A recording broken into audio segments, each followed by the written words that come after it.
Let's see. All right, so look up for me. I'm going to go along the inner rim now. And definitely into the lashes as well a little bit. I definitely prefer to use brown. I do use black at times as well, but I usually will do brown first and then go in with black after the lashes usually to see. Because again, I'm restraining. I'm trying to hold back as much as possible to see how natural I can get this makeup. And every little step that you do, if you are restraining yourself or editing yourself, at the end, the result is going to be drastically different, because if you're holding back a little bit here and holding back a little bit on the brow and holding back on the skin, overall you're going to have a much cleaner and much more refined and elevated look. What would I do if they're watering? I would cry. Just kidding. Couple of things I do: tissue, right, around the finger, and I give it to them actually, and I have them place it very carefully while breathing into the nose with the lips open, and that helps to suck the water in instead of coming out. So I'm going to take just a tiny bit of shade number 2 to highlight with this matte shade, and I'm going to apply it just at the very, very highest point of the brow. I'm not going to drag it all the way down, especially if it's like a shimmer. You don't want to drag it all the way down, because what you're going to do is you're going to really bring the eye down this way, because anything that's light and shiny or light with a highlight is going to, that's where the eye is going to go. So you want to keep it right here in the very highest part and not in here. I always like to put it on my hand just to get that first layer on the hand. And then I always like to start right into this area here. So the center of the face, and then I like to bring it outwards.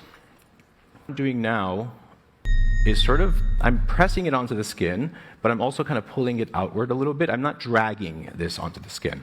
So I'm just pressing it in.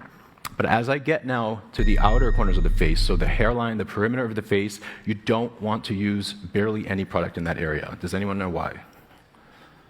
Because bronzer, there's several reasons. One is that everyone's forehead, mostly everyone's forehead, and even this area here is always going to be a little bit darker than the center of the face, right? Because the sun hits you here, so you're never going to be just one tone. This area is always going to be darker. So if I'm taking clean sponge, damp, and I'm just tapping a little bit just to really press everything in, but the other reason is to remove that very, very top layer. I've removed a little bit here, and then as I'm buffing it in, I'm softening it. This is going to be like one more pressing to get it in there and also to remove the top layer. Creases. When a face has wrinkles, we can't remove that. We have to understand that that is there, that's part of the person, that's part of yourself, and so you can only enhance things a little bit, you can conceal things a little bit, but you can't remove it, the lines and wrinkles, and so you want to find ways to work around it. But the general rule is any deep lines or wrinkles, you don't want to put makeup into those areas heavily, because they are going to start creasing.